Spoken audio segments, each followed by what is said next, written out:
Welcome back, everybody, to Neutrality Studies. Bienvenidos de nuevo a Neutrality Studies. Soy Pascal Lotaz y hoy me acompaña la doctora Robin Anderson, profesora emérita de la Universidad de Fordham y autora del nuevo libro The Complicit Lens: U.S. Media Coverage of Israel's Genocide in Gaza. Profesora Anderson, bienvenida. Professor Anderson, welcome. Es un placer estar aquí.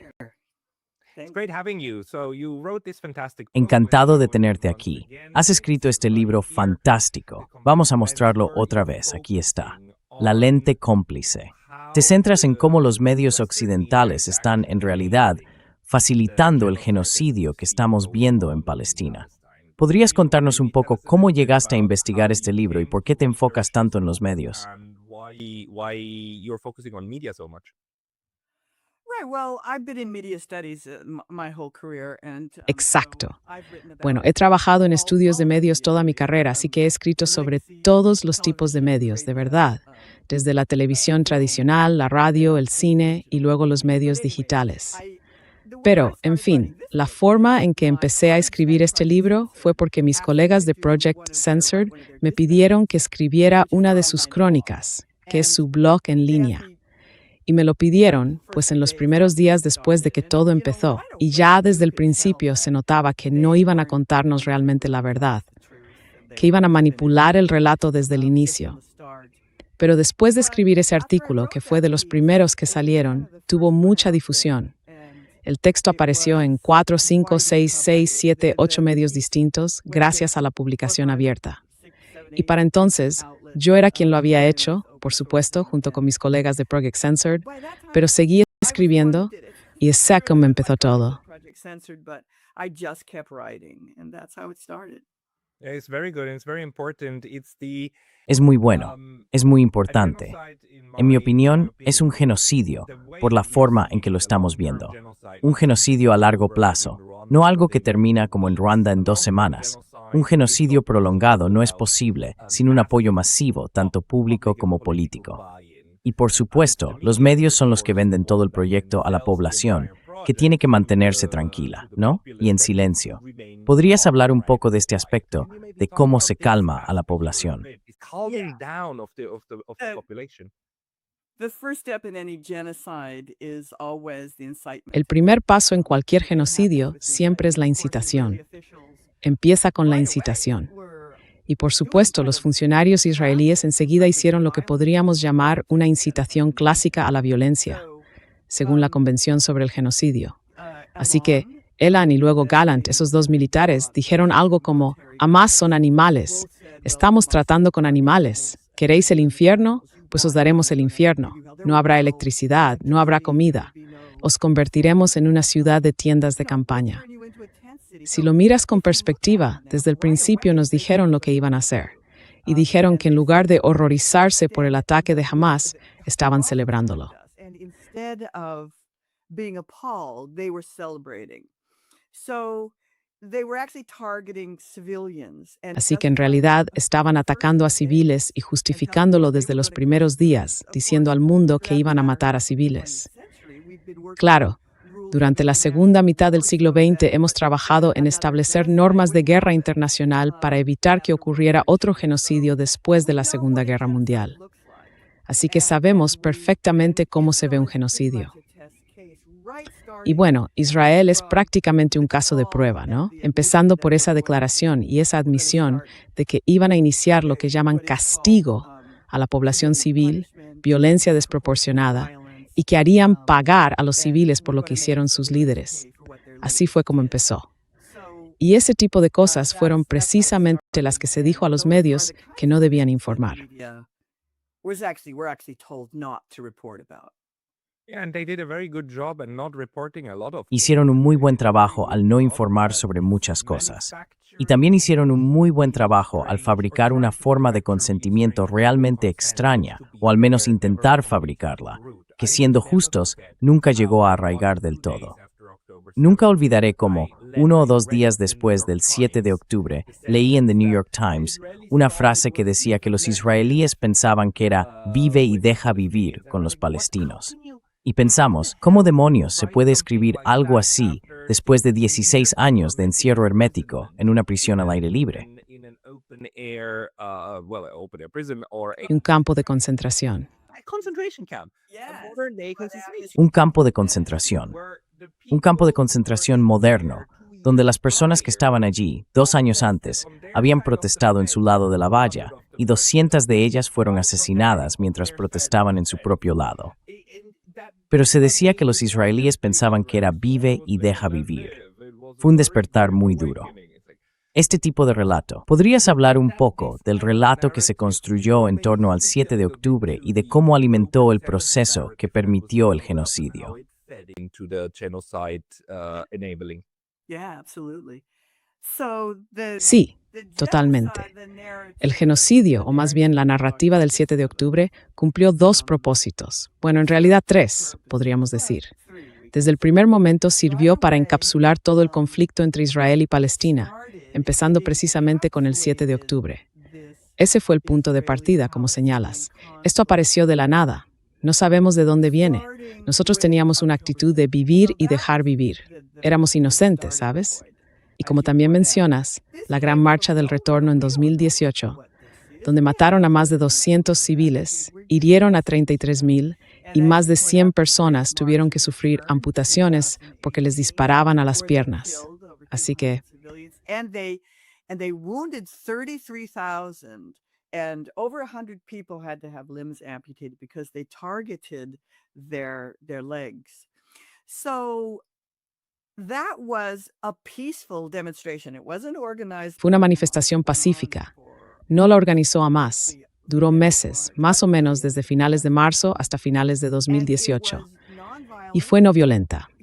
Human Rights Watch, Amnistía Internacional y la Comisión de Derechos Humanos de la ONU documentaron los crímenes israelíes hasta ese momento. Decían que era violencia indiscriminada, que no representaban ninguna amenaza, que eso debía investigarse ante la Corte Penal Internacional. Así que todo eso estaba ocurriendo.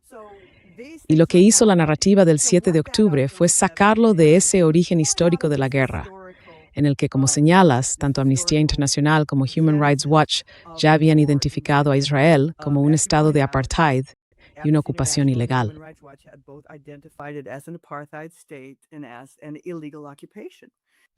Hey, very brief intermission because Oye, una pausa muy breve, porque me han baneado recientemente de YouTube. Y aunque ya he vuelto, esto puede pasar otra vez en cualquier momento. Así que por favor, piensa en suscribirte no solo aquí, sino también a mi lista de correo en Substack. Es pascalotaz.substack.com. El enlace estará en la descripción de abajo. Y ahora, volvamos al video. And now back to the video.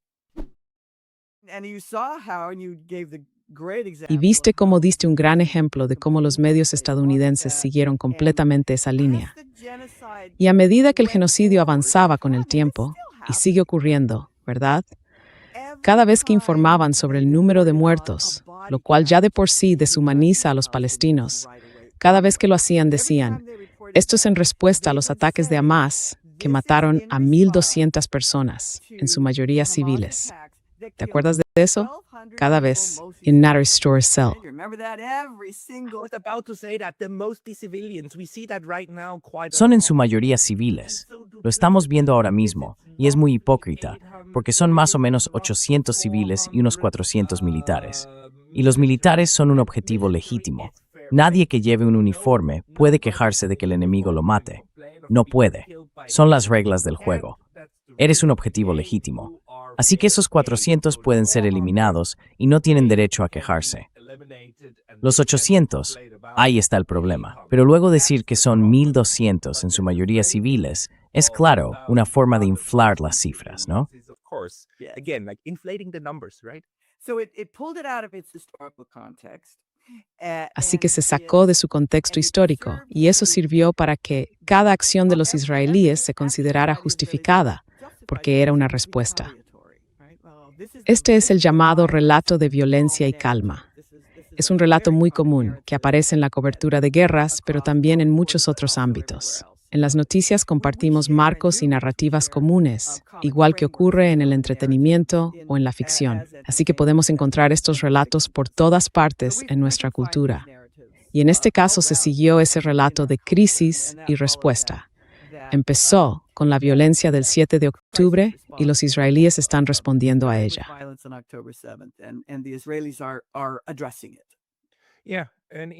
Sí, y eso genera como una sensación de no pasa nada, ¿verdad? Porque es una represalia. No se considera un ataque si es en defensa propia. Y la palabra defensa propia es, por supuesto, otra vez bastante clave, ¿no?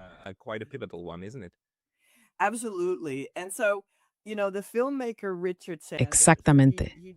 Pues mira, el cineasta Richard Sanders hizo un par de películas excelentes que se emitieron en Al Jazeera. Una de ellas fue sobre el 7 de octubre. Analizó las cámaras que llevaban los combatientes de Hamás, los que murieron o fueron capturados. Reunió esas grabaciones y dijo que Hamás, efectivamente, cometió algunos crímenes de guerra. No se pueden tomar rehenes, y lo hicieron. También mataron a civiles. Sin embargo, nunca sabremos cuántos civiles murieron durante los ataques del 7 de octubre, porque los israelíes aplicaron la llamada Directiva Hannibal. Y hubo, por ejemplo, el testimonio de una joven que estaba en el festival de música. Luego huyó al kibutz Be'eri, donde la retuvieron, y contó que tras horas y horas de negociaciones, los israelíes tardaron muchísimo en llegar.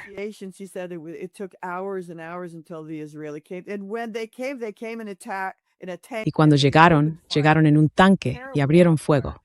Fue un tiroteo terrible. Mataron. Ella estaba con otros rehenes, así que fue la única superviviente. Dijo que murieron unas 12 personas. Esto se informó de inmediato en los medios israelíes, en Haaretz, en el Canal 12 y en otros medios en hebreo. Ya sabes, lo presentaron de una forma distinta, diciendo que en realidad querían saber lo que había pasado. Los civiles israelíes querían saberlo, pero eso se ocultó en los medios estadounidenses. A día de hoy todavía pasa. Estuve en un podcast el pasado diciembre cuando alguien, una persona joven e inteligente, dijo: entonces, ¿qué pasó después del 7 de octubre, cuando Hamás mató a unas 1,200 personas, en su mayoría civiles, verdad? Pues bien, los israelíes mataron a su propia gente. Ese es el punto. Y tú señalas que muchos de ellos eran militares. Nunca sabremos cuántos murieron aquel día.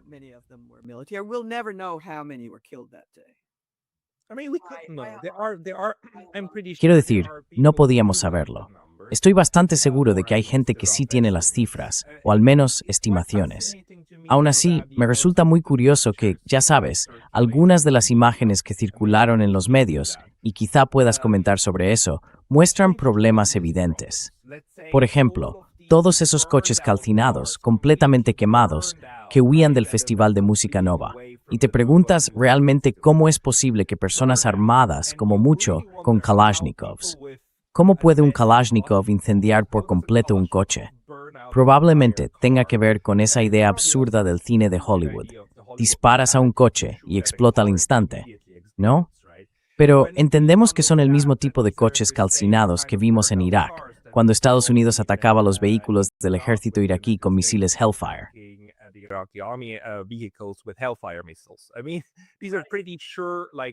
Quiero decir, parece bastante claro que fueron misiles disparados desde helicópteros contra coches que luego quedaron completamente calcinados. Y de nuevo, para insistir en ese punto, de los 800 civiles que murieron, todavía no sabemos cuántos fueron realmente asesinados por los propios israelíes. Así que una vez más, sí, Hamás mató a civiles, y eso fue consecuencia de este ataque. Pero el número exacto de personas que murieron y cómo murieron sigue siendo algo muy discutido. Aún así, esas imágenes circularon, ¿verdad? Pero parece que no llegaron a tener impacto. En realidad, nunca cambiaron la forma en que los medios de comunicación tradicionales enfocaron el tema, culpando de todo esto, de todo, incluso de los coches bombardeados, a Hamás.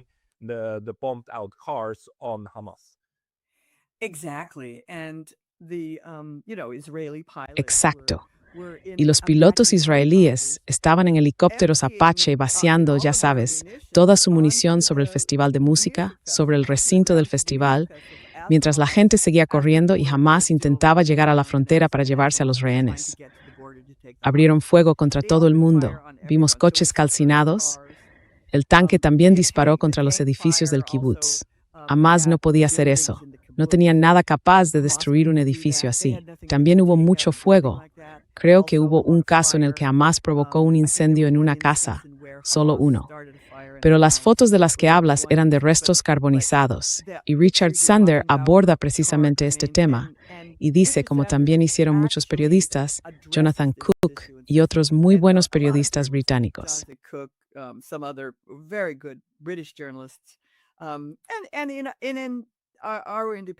Y en nuestros medios alternativos independientes también hicieron un muy buen trabajo informando sobre esto. Me viene a la cabeza Max Blumenthal, que señaló esos cuerpos quemados, ¿sabes?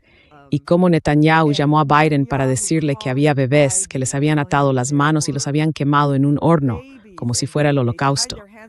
Así que ese fuego y ese tipo de carnicería, que con toda probabilidad, en un 99%, no fue obra de Hamas, porque no tenían ese tipo de armamento. Como suele decir Richard Sanders, sí, Hamas mató a algunos civiles. Pero lo que la prensa contó fueron cosas que Hamas en realidad no hizo. Los bebés decapitados, los cuerpos quemados, el holocausto. Todo eso fue propaganda.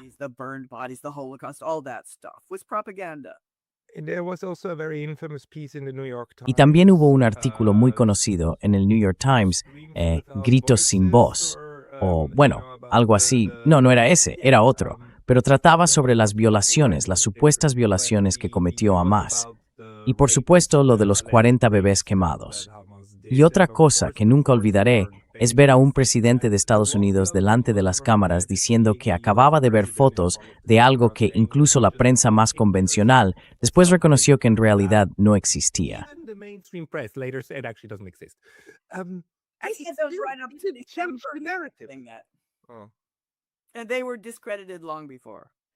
Y ya estaban desacreditados mucho antes. En cuanto a los 40 bebés, la Agencia Israelí de Seguros enseguida, en menos de un mes, publicó los datos demográficos y los nombres de las personas que murieron el 7 de octubre. Había exactamente un bebé. Uno. Solo uno menor de 2 años. Así que no eran 40. Esa información estaba fácilmente disponible para cualquier periodista. Y lo mismo ocurría con todas esas historias que venían, ya sabes, de esos propagandistas israelíes.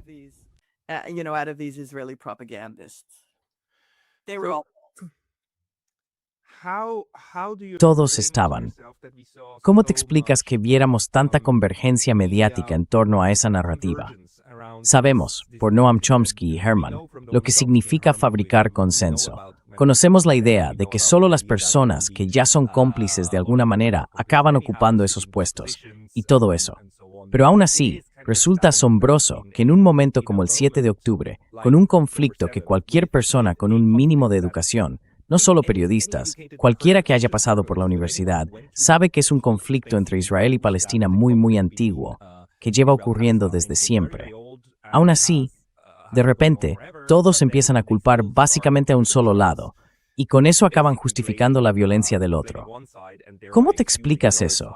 Esa burbuja periodística que se formó de inmediato.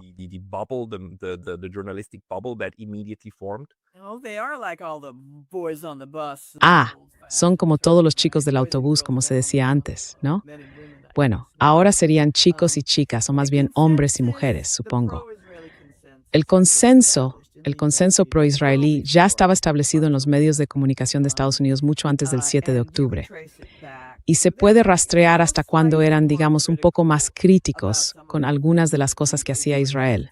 Por ejemplo, cuando reconocían más o menos en el Marriott Tower de Jerusalén Este en 2021, donde los colonos israelíes entraban y expulsaban a los palestinos, actores de violencia.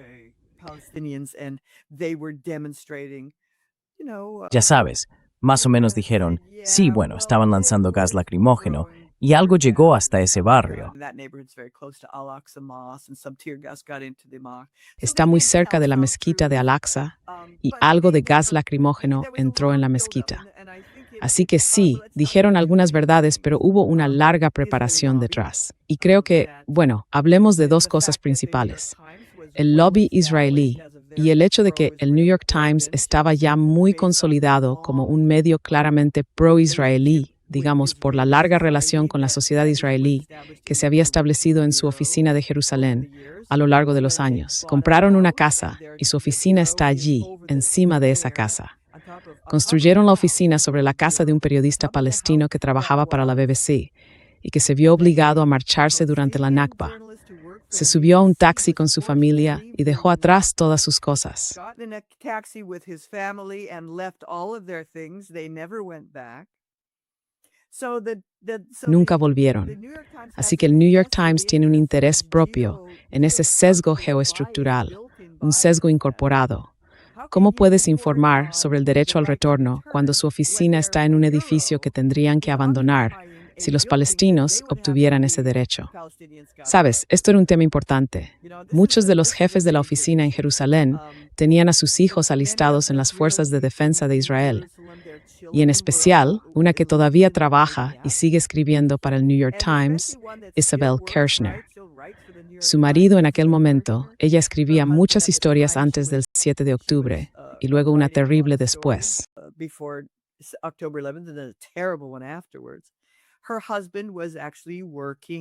Su marido trabajaba en un centro de estudios y su trabajo era hacer relaciones públicas para las fuerzas de defensa de Israel. Y en febrero de 2024, ella publicó básicamente un artículo de elogio hacia el ejército israelí, hablando de lo fantástico que era que ahora hubiera mujeres allí, rompiendo todos los límites, siendo tan progresistas y enfrentándose a los sectores más conservadores que no quieren mujeres en el ejército. Pero claro, eso significa que las mujeres israelíes tienen permiso para entrar y matar a mujeres palestinas. Así que bueno, hay un debate muy amplio sobre eso, sobre cómo ese no es el modo de promover los derechos y la igualdad de las mujeres en la sociedad.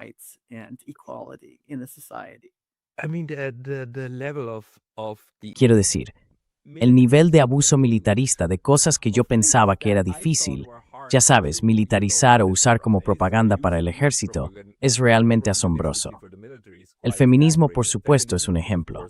Y hay otra historia que nunca olvidaré, la de las valientes soldados israelíes que vigilan por la noche el campamento de los soldados israelíes hombres.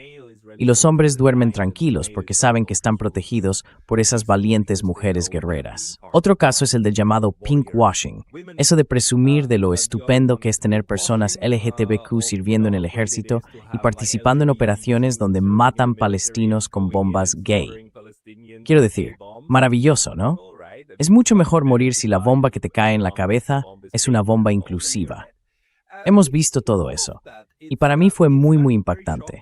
Me sorprendió muchísimo que la narrativa fuera tan fuerte, tan poderosa, que conservaturas pobres antidigitales, darle la voz por completo y usar por y resorte de destrucción y genocidio.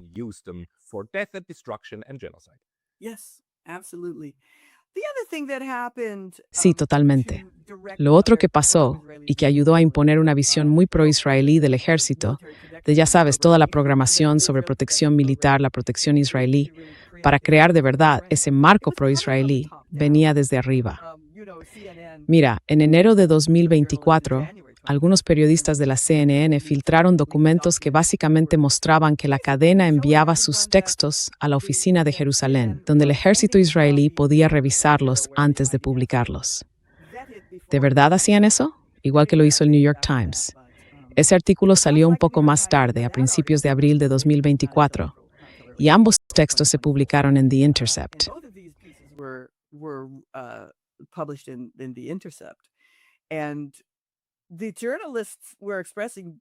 Y los periodistas estaban mostrando una gran preocupación y angustia, y por eso filtraron de forma anónima esos documentos con las directrices que estaban recibiendo. En cuanto a The New York Times, bueno, ambos medios prohibieron la palabra genocidio y dijeron, no uséis masacre para nada de lo que haya hecho Israel. Así que, en las primeras 6 semanas de la guerra, la palabra masacre se usó un 55% de las veces para referirse a israelíes y solo una vez para el asesinato de un palestino. Pero ya sabes, lo que hizo The New York Times fue eliminar y sacar de su discurso todas las normas internacionales de la guerra, los principios humanitarios que rigen las leyes de la guerra.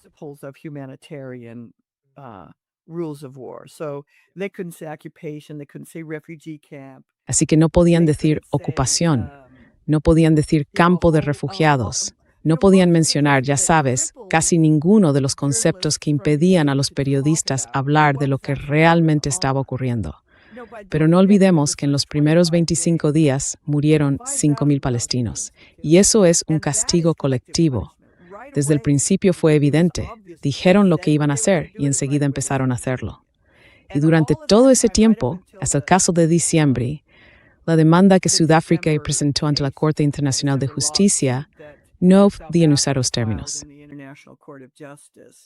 They couldn't use those terms. Yeah.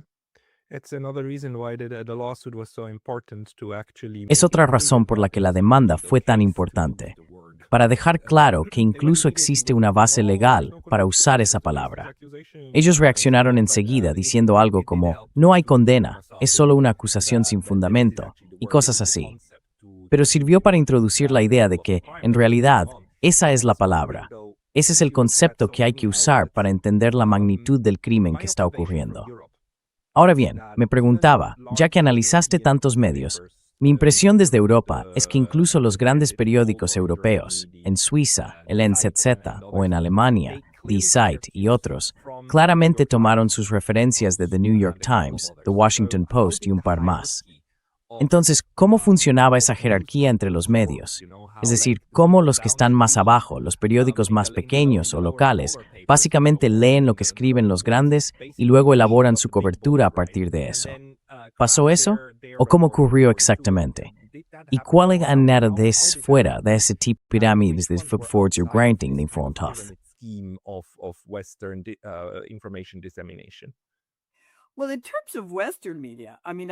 Bueno, en cuanto a los medios occidentales, quiero decir, yo hago el análisis de contenido. Y hubo una especie de rebelión periodística parecida en la BBC. La BBC tiene muchos vínculos entre su aparato de seguridad nacional, igual que nosotros, y los medios. Así que la cobertura de la BBC, quiero decir, si mirabas la BBC, The New York Times o la CBS, estaban completamente alineados, ¿no?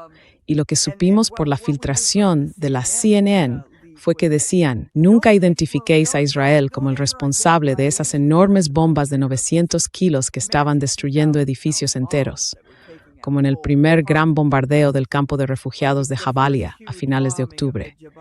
Cayeron bombas de 900 kilos y la gente no sabía qué estaba pasando. Estaban de luto, mirando ese cráter, intentando sacar a sus hijos y a su gente de entre los escombros. Y The New York Times y todos los demás decían simplemente que había habido una explosión. Sí.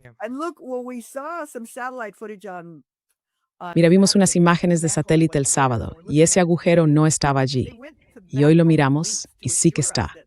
Se esforzaron muchísimo para asegurarnos de que ese cráter era nuevo, que acababa de ocurrir.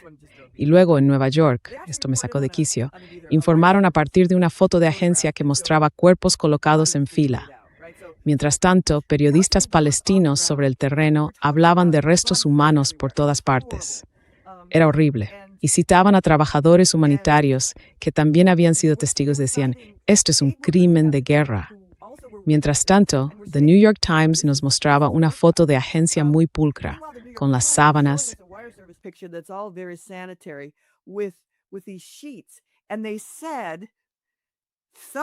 Y dijeron que había algo envuelto en sábanas que parecía ser cuerpos. Así que era algo vago, confuso.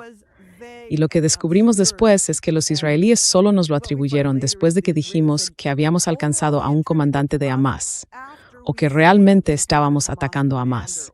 Así que si estás apuntando a Hamás con tu narrativa del 7 de octubre, y ellos hicieron eso como represalia, entonces esa era la justificación. Mientras tanto, los medios tradicionales y los grandes medios del sistema hablaban con esas expresiones vagas, llenas de malabarismos verbales, que si fue una explosión, que si podrían haber sido cuerpos. Quiero decir, era absurdo. Y enseguida la gente pudo ver ese tipo de sesgo.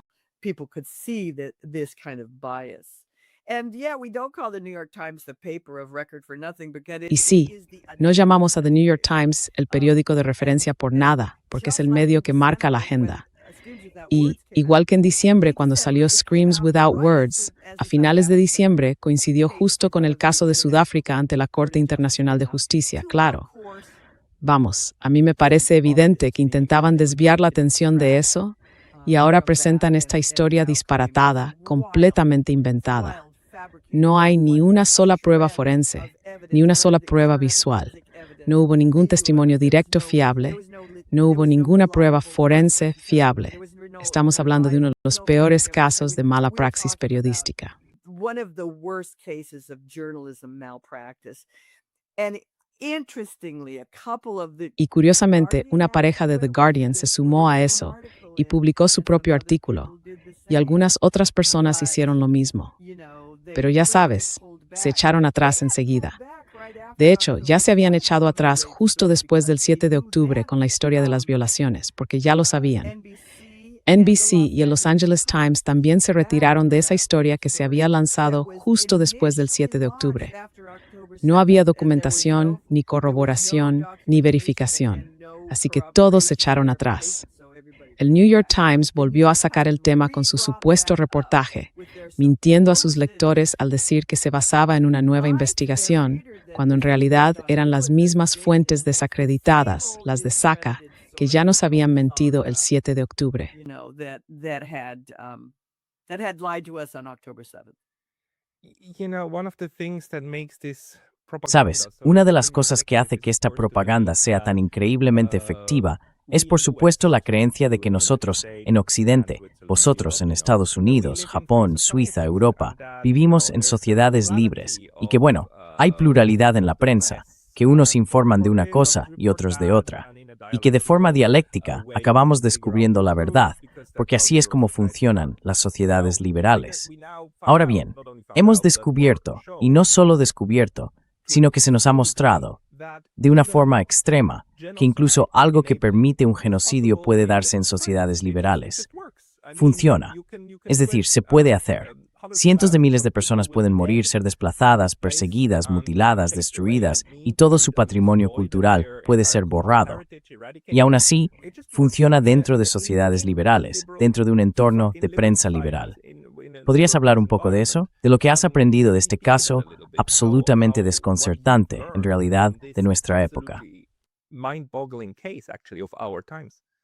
Absolutely. I think the press has lost an enormous amount of Totalmente. legitimacy. Creo que la prensa ha perdido una enorme cantidad de legitimidad como consecuencia de estos 2 años y medio de genocidio. Creo que eso ya es evidente y sabemos por qué. Los jóvenes estaban en una curva de aprendizaje muy rápida, en los campus universitarios de todo el país y también en Europa y en otros lugares. Querían saber qué estaba pasando y empezaron a informarse. Y su propia sensibilidad, su base moral, esa mirada joven, se vio sacudida, porque podían ver lo que ocurría sobre el terreno gracias a los periodistas palestinos y a los periodistas de Al Jazeera que estaban allí documentando lo que sucedía. Vieron el sufrimiento del pueblo palestino. What was going on? They saw the suffering of the Palestinian people. They kept documenting over and over again. Documentaban una y otra vez la matanza, la masacre de Flores. En la primavera de 2024 empezaron a matar de hambre a los palestinos. Y los vimos allí. Así que teníamos 2 realidades distintas. Por un lado, los medios tradicionales, los de siempre, seguían los argumentos de Israel y distorsionaban el lenguaje. Y eso se volvió muy evidente. Creo que la consecuencia de todo esto es que ahora se ven los números del Estado de Israel, su popularidad. Es decir, la imagen de Israel se ha desplomado. El 80% de los demócratas ya no apoya a Israel. Y creo que según algunas encuestas incluso es menos. Más de la mitad desde el Partido Republicano también están en contra del genocidio, en contra de Israel. In the Republican Party are also against the genocide and against Israel. These are phenomenal numbers. And that happened Son very cifras fast. impresionantes. Y eso ocurrió muy rápido. Creo que lo vimos venir. Y precisamente porque, como señalas, creemos en estas sociedades democráticas donde los medios no son monolíticos, no son propiedad del Estado. Confiamos en ellos porque no sentimos que seamos el objetivo de la propaganda. Creemos que recibimos información porque nuestros medios nos la ofrecen para que podamos formarnos nuestras propias opiniones. Esa historia sobre el genocidio de Israel fue presentada, interpretada y transmitida desde una perspectiva pro-israelí desde el principio. Y creo que eso jugó muy en contra de los medios. Sin embargo, ahora vivimos, creo yo, en el mundo occidental, ¿no te parece? y desde luego también en otros lugares. The Western world, don't you think, and certainly in other places, the people who are out in the street. La gente está saliendo a la calle, multitudes enormes en todo el mundo están saliendo a la calle. Todo el mundo parece estar en contra de este genocidio. Y sin embargo, esas élites que dirigen los países, que dirigen las grandes corporaciones en nuestro país, son las mismas personas, son los mismos directivos de corporaciones con vínculos entre sí, que están en el ámbito militar, en el mundo empresarial y también en los consejos de administración de los medios de comunicación.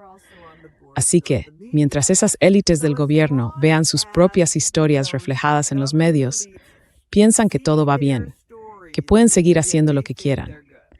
Pero ahora, creo que estamos gobernados por una minoría que no hace lo que queremos, que no representa nuestros intereses y que de hecho actúa en contra de nuestro propio bienestar y del bienestar del planeta. Against our own well-being and that of the globe.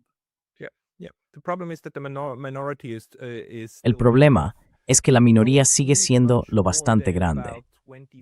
No hace falta mucho más de un 25% sin armas, o alrededor de un 10% con armas, para mantener al resto bajo control.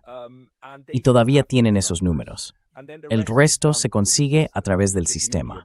Quiero decir, lo curioso del sistema electoral estadounidense, por ejemplo, es que, como dicen algunos en relaciones internacionales, da igual si votas demócrata o republicano, siempre acabas teniendo a los mismos halcones de guerra, a la élite militarista e incluso a esa élite genocida que no tiene ningún problema en erradicar una civilización entera, tal y como lo diría Donald Trump. And in fact, you're not wrong to point out Y de hecho, no te equivocas al mencionar a Rumsfeld. En realidad, ¿te acuerdas de Paul Wolfowitz? También hablas de eliminar una civilización. Y ahora con Trump, bueno, Wolfowitz fue quien ideó lo del cambio de régimen y hablaba de eliminar un régimen. Y no hace falta dar un gran salto para pasar de eliminar un régimen a eliminar una civilización. eliminating a regime to eliminating civilization.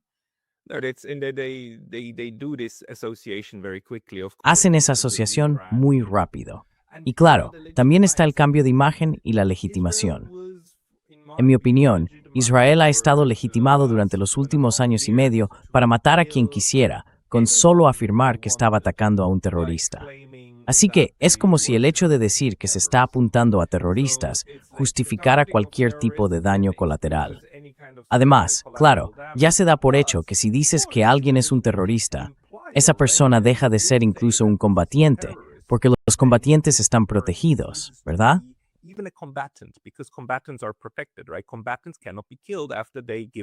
Los combatientes no pueden ser asesinados después de rendirse, después de dejar las armas, o cuando están heridos. Una vez que están heridos y no pueden luchar, quedan protegidos por el derecho de guerra, por el derecho internacional humanitario, y todo eso se ha eliminado. Quiero decir, ya antes del 7 de octubre, vimos cómo el ejército israelí asaltaba hospitales, entraba en las habitaciones de los pacientes y les disparaba diciendo que eran terroristas. Incluso si fueran miembros de Hamas, seguirían estando protegidos. Pero hemos acabado con todo ese concepto, y los medios lo han aceptado sin más. Yes, that's correct. And the hardest Así es. Y el capítulo más difícil de escribir para mí en este libro fue el que trata sobre la destrucción del sistema sanitario de Gaza. Sí, primero me centro en los ataques al Hospital Al-Shifa en noviembre de 2023 y luego otra vez a finales de marzo y principios de abril de 2024. Y es que el personal médico es la base, el origen, las primeras personas que pensaron y dieron forma a la Convención de Ginebra. Fueron los trabajadores humanitarios quienes salían al campo de batalla para sacar de allí a los soldados heridos. No deberían ser el objetivo, ¿verdad? Exacto. Así que, en aquel momento, después de la Primera Guerra Mundial, los trabajadores humanitarios, los médicos y las enfermeras estaban muy implicados en todo eso. Y esas protecciones iniciales para médicos, enfermeras y la ayuda que llegaba al campo de batalla fueron, en realidad, las base de canciones sobre el genocidio. was the foundation really of the genocide conventions. What Israel did to Al-Shifa Hospital Lo que Israel hizo en el hospital Al-Shifa en noviembre de 2023 fue algo inaudito en la guerra moderna. Y la forma en que lograron salirse con la suya, no te lo vas a creer. Creo que probablemente ya lo sabes, pero ese video en 3 dimensiones, tan pulido y engañoso, mostraba una especie de pentágono de Hamas, aséptico y extraño, que una vez más salía de la imaginación israelí. Era un video animado en 3D que te llevaba bajando por capas bajo tierra, donde se veía a supuestos comandantes de Hamas caminando por ahí, y decían que esas estructuras estaban bajo el hospital Al-Shifa. Lo promocionaron mucho y repetían una y otra vez que si un hospital se usa para el enemigo, pierde su protección internacional según la ley.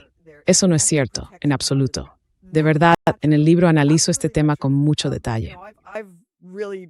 Went into this in the book in great detail.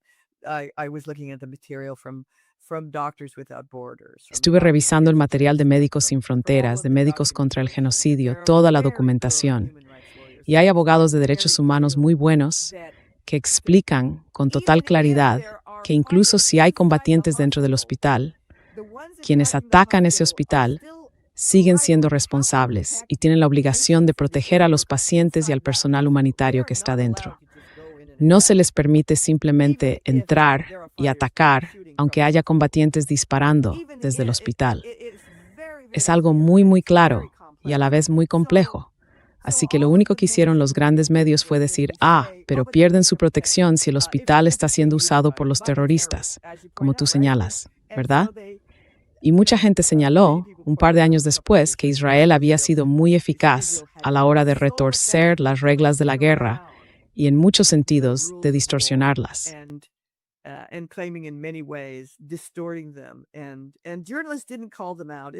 Y los periodistas no les llamaron la atención. Y bueno, uno se pregunta si se supone que son periodistas con experiencia. Se supone que son los mejores que tenemos cubriendo esta historia. Quiero decir, había periodistas ganadores del premio Pulitzer firmando el reportaje de Gritos sin Palabras. Vamos, se supone que hay que creerles. Pero esta gente es incapaz de entender, o quizá, como nunca han escrito sobre el tema, en realidad no lo sabían. Me cuesta creerlo porque, oye, cualquiera puede aprender las normas internacionales. Están explicadas con toda claridad en muchísimas páginas web. Y creo que incluso los periodistas veteranos, los del sistema, podrían haber encontrado esas páginas. Pero no creo ni que lo intentaran.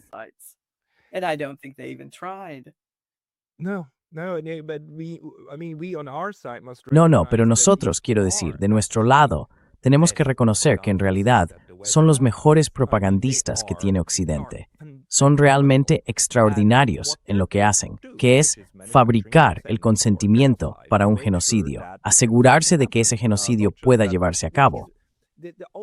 Y no solo eso, porque la única parte en la que tendría una pequeña discrepancia contigo sobre el libro es en el título, cuando dices el genocidio de Israel. Yo diría ese es el genocidio de Occidente. Es el genocidio euroamericano entre los palestinos.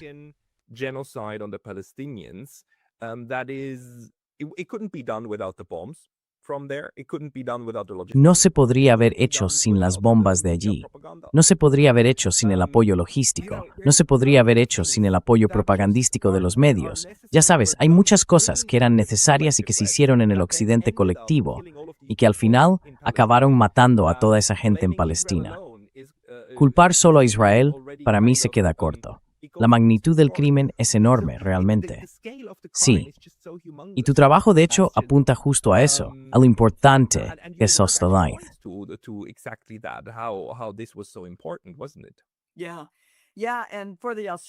Sí. Y sobre Al-Shifa, en el primer ataque, los medios estadounidenses el Departamento de Estado y las más altas esferas del gobierno de Estados Unidos lo confirmaron.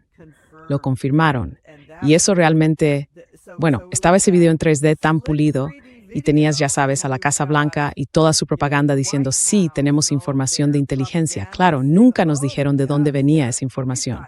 Decían que tenían inteligencia que confirmaba las afirmaciones israelíes de que ese hospital estaba controlado por Hamas. Y no fue más que mentiras.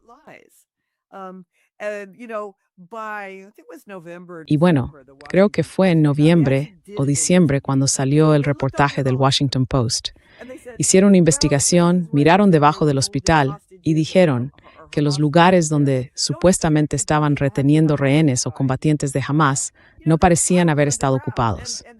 Ya sabes, hay túneles subterráneos, hay guerrilleros que van y vienen por debajo, y muchos de esos túneles fueron construidos por los israelíes.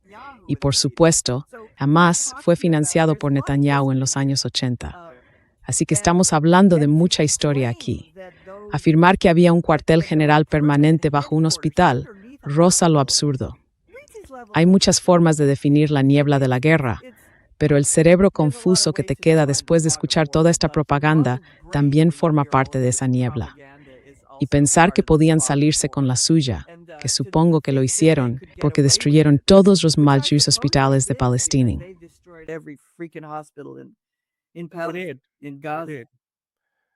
Sí, lo hicieron. Lo hicieron. Ahora bien, para mí, la prueba definitiva de si alguien se sale con la suya tras cometer un genocidio es, básicamente, cuál de los dos bandos sigue pudiendo irse de vacaciones. Estuve hace poco en Tailandia, y en el resort donde me alojé se oía mucho hebreo, pero ni una sola palabra en árabe. Es decir, no había palestinos allí, había muchos israelíes. Y eso es lo que hay. Así que cuando todavía puedes irte de vacaciones de verano, a Tailandia, o donde sea, entonces te has salido con la tuya, tras un genocidio. Pero mi pregunta para ti, que has analizado esto a fondo, es sobre las claves narrativas que se utilizaron.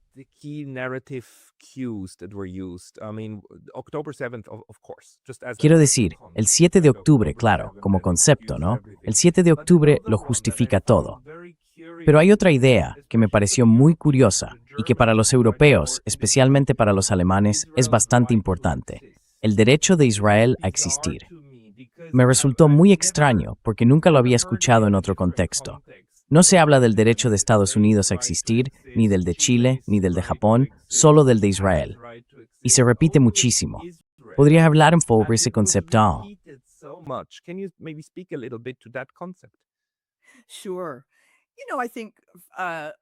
Claro.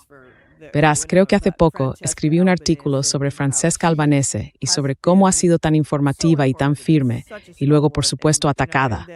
Todos los informes que ha hecho han sido realmente impresionantes.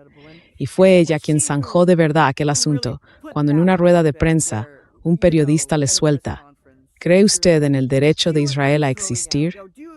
Igual que a todos los palestinos, a los pocos que lograron hablar en los medios, los acosaron los periodistas, los acosaron sin parar. ¿Apoya usted a Hamas o cree en el derecho de Israel a existir?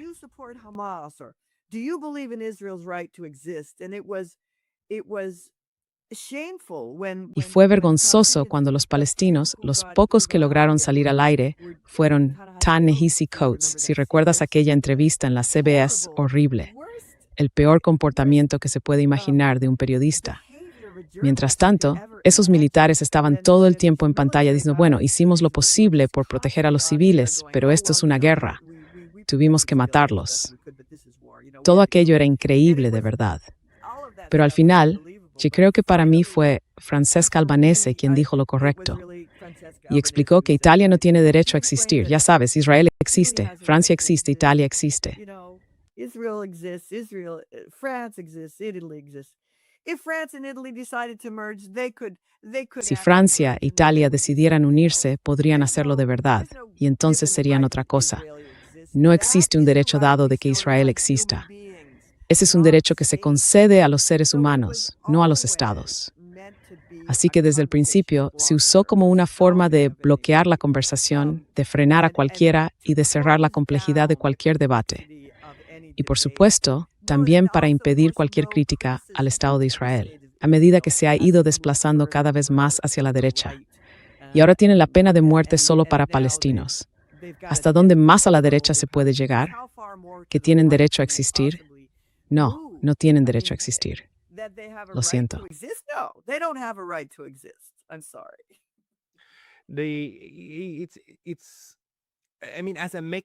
Quiero decir, como mecanismo, creo que esto es bastante importante, ¿no?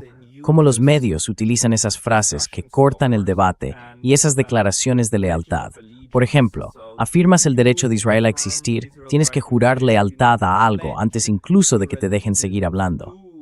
La otra pregunta era, probablemente, ¿condenas el 7 de octubre? Esa fue enorme, ¿verdad? Cualquiera que hablara en contra del genocidio era inmediatamente interrogado. Entonces, ¿condenas el 7 de octubre?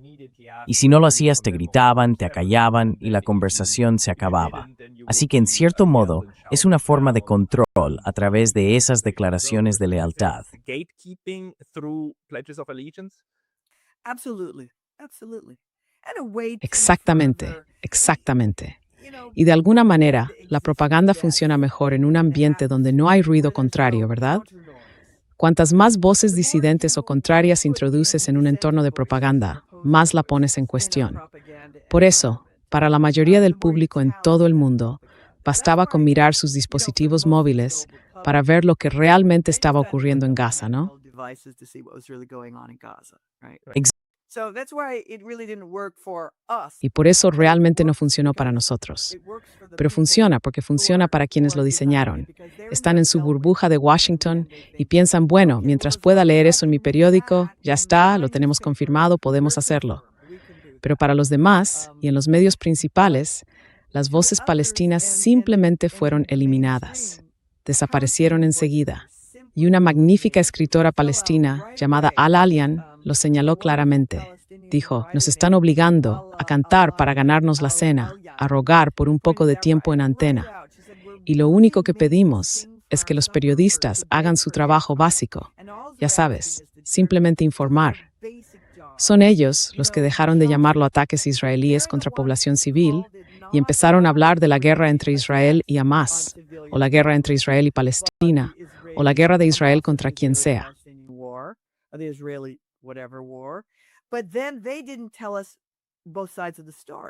Pero entonces no nos contaron las dos versiones de la historia, ¿verdad? Se supone que hay que contar las dos versiones. Eso es algo fundamental. Yo no creo en la objetividad, pero ser justo y mantener cierto equilibrio es, por supuesto, una de las prácticas y normas básicas del periodismo profesional. Nunca oímos nada de Hamás. Todo venía de las palabras de los funcionarios del gobierno. Tuvimos que depender de Jeremy Scahill para que por fin consiguiera una línea directa con Hamás y nos contara qué era Hamás, cómo respondían a lo que decían los israelíes. Pero eso estaba completamente fuera del marco. Además, el genocidio implica destruir a todo un pueblo, su cultura, su identidad, su religión. Their culture, their identity, their religion. And that's what the Israelis were doing. And that's why Y eso es lo que estaban haciendo los israelíes. Por eso los periodistas palestinos que contaban lo que ocurría sobre el terreno resultaban tan amenazantes. La censura israelí se ejercía mediante el asesinato en Gaza y sigue aplicándose mientras hablamos. Y ese periodista, tan admirado y conocido, Khalil, en Líbano, fue asesinado abiertamente para que Israel pudiera reafirmar su poder y decirle al mundo, vamos a seguir haciendo esto, lo haremos con total impunidad y eliminaremos a una periodista libanesa muy conocida y querida, a esa mujer. Y lo hicieron. Así que de eso se trata, borrar una cultura, borrar una memoria y borrar a quienes dan testimonio, sin duda. and erasing those who bear witness, certainly.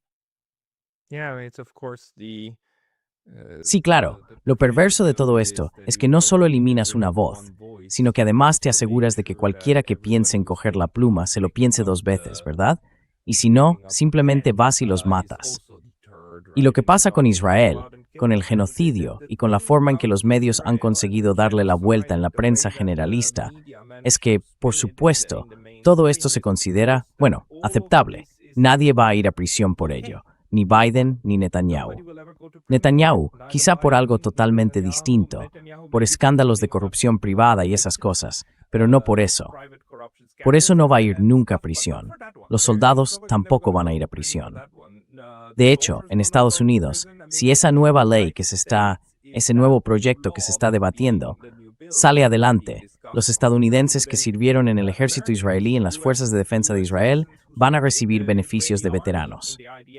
¿Lo habías oído? Ahora mismo se está debatiendo en el Capitolio ampliar los beneficios de veteranos a los estadounidenses que sirvieron en las fuerzas de defensa de Israel. different benefits to people who served in Americans who served in the IDF. Yeah, so this impunity. Así que, ya sabes, esta impunidad sigue reinando por completo. Y creo que los medios y toda esa gente, por supuesto, tendrán que rendir cuentas algún día.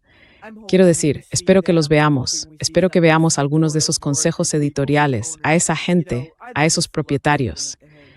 Me encantaría verlos en La Haya, intentando justificar su cobertura genocida.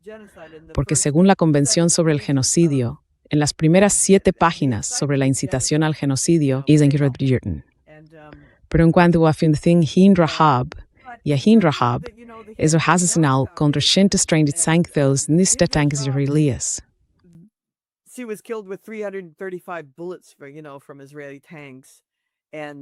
Y ahora hay lugares, creo que en Brasil y en otros sitios, donde están deteniendo a soldados del IDF. Y eso es porque la Fundación Hin Rahab lo tiene en su agenda. Eso es lo que están intentando hacer. Están tratando de localizarlos, de identificarlos. Y quieren que sus países, los que son firmantes del Estatuto de Roma y del Tribunal Penal Internacional, los procesen y los acusen de genocidio.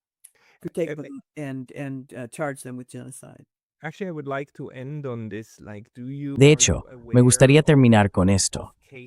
¿Sabes de casos en los que el propio periodismo o periodistas concretos hayan acabado siendo procesados en tribunales internacionales o bajo el derecho internacional o incluso bajo leyes nacionales por haber facilitado ciertos actos de violencia? Porque creo que ahí es donde tenemos que mirar. Es decir, los periodistas que escriben en grandes periódicos y las personas que tienen programas importantes deben ser conscientes de que si difunden discursos que facilitan un genocidio, podrían enfrentarse a consecuencias legales. ¿Tenemos precedentes de eso?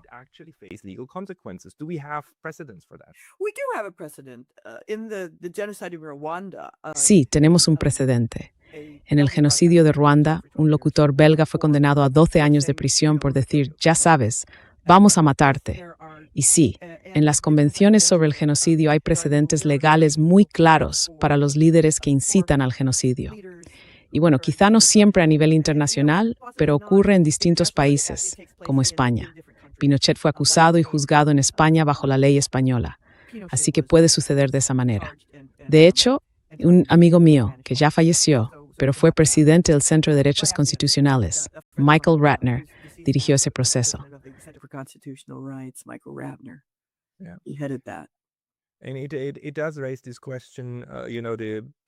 Y eso plantea una cuestión, ¿no? Entre la libertad de expresión y, bueno, la culpa en un genocidio o el hecho de facilitar un genocidio. Pero creo que es una conversación que probablemente necesitamos tener si de verdad queremos avanzar hacia un punto en el que algo así no vuelva a ocurrir de esa manera. ¿Hay algo de tu libro que creas que no hemos tratado todavía y que te gustaría compartir para cerrar la conversación?